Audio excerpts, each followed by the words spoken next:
Essa foi, sem dúvida, a maior e mais sangrenta guerra na América do Sul durante o século XX.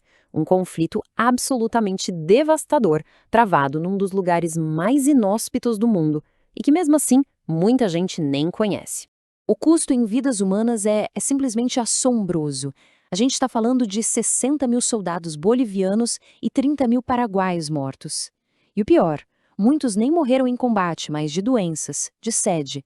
Aquele lugar era brutal. Pois é aqui que a história fica ainda mais trágica. E se o grande motivo para toda essa carnificina fosse uma grande mentira? Essa suspeita muda tudo, transformando uma guerra territorial numa história sobre um erro de cálculo catastrófico. Para a gente entender isso, vamos ter que voltar um pouco no tempo. Então vamos lá. A guerra aconteceu pelo controle de uma área imensa e superárida chamada Chaco Boreal. E o que tinha de tão especial lá? Bom, a crença, um boato muito forte de que o subsolo estava jorrando petróleo.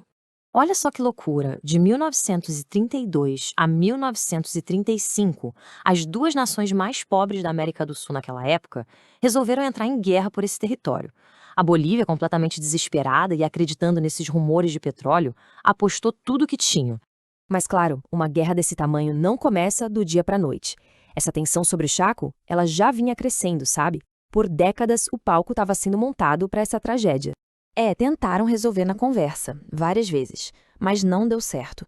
Por décadas, acordos de fronteira foram propostos e fracassaram um atrás do outro. Aí, nos anos 20, o Paraguai começou a se instalar por lá, mesmo que de leve, e a Bolívia, claro, não gostou nada disso. A gota d'água mesmo foi em 32, quando o exército boliviano ocupou um forte paraguaio. Pronto, era o estupim que faltava para a guerra começar. E aqui é crucial entender a situação da Bolívia. Eles já tinham um histórico de perdas territoriais dolorosas. Tinham perdido acesso ao mar para o Chile, perdido um território riquíssimo para o Brasil. Então, o Chaco não era só sobre o tal do petróleo. Era a última chance de ter uma saída para o Oceano Atlântico. Com a economia mundial em crise, a guerra parecia uma aposta arriscada, mas, na cabeça deles, a única saída. Agora, se a gente olhasse só no papel, essa guerra parecia ter um vencedor claro antes mesmo de começar. A vantagem da Bolívia parecia esmagadora. Pensa bem, de um lado, a Bolívia, com 250 mil homens, tanques modernos, equipamento de ponta. Do outro, o Paraguai, com quase metade disso, 150 mil soldados. Parecia uma luta injusta, né? Só que os paraguaios tinham duas cartas na manga. Eles conheciam o terreno infernal do Chaco como a palma da mão, e a logística deles para levar suprimentos para o fronte era muito, muito melhor. E talvez o grande problema da Bolívia possa ser resumido nessa frase do comandante deles, o general alemão Hans Kund. Ele quis impor táticas europeias de trincheira, pensadas para a Primeira Guerra Mundial, num cenário completamente diferente. Imagina isso no calor de 40 graus do Chaco. Era literalmente a receita para o desastre. E foi exatamente nesse ponto que o jogo virou.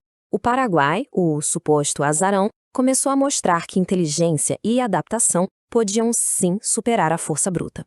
A virada começou em Boquerón, onde os paraguaios já mostraram a que vieram. Depois, em Nanaua, a defesa deles foi tão absurda, tão heróica, que o lugar foi apelidado de Verdun da América do Sul. Mas o golpe de mestre mesmo foi em Campo Via. Ali, eles foram geniais.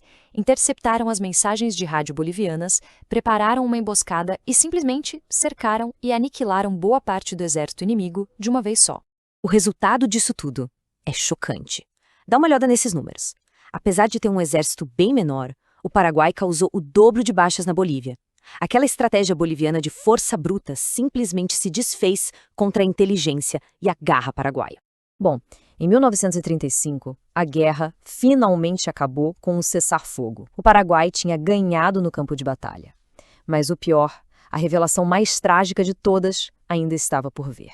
O Tratado de Paz de 1938 oficializou o resultado. O Paraguai, o grande vencedor militar, ficou com a maior parte do território, 3/4 da área disputada. A Bolívia, mais uma vez, saiu de mãos abanando, derrotada. E aí veio o soco no estômago, a verdade devastadora.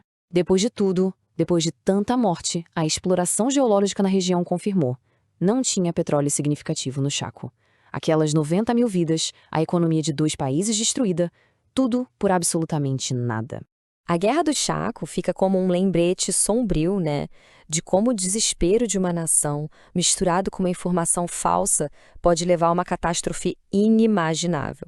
E a pergunta que fica no ar é: quantas outras guerras ao longo da história não foram travadas por fantasmas, por ilusões?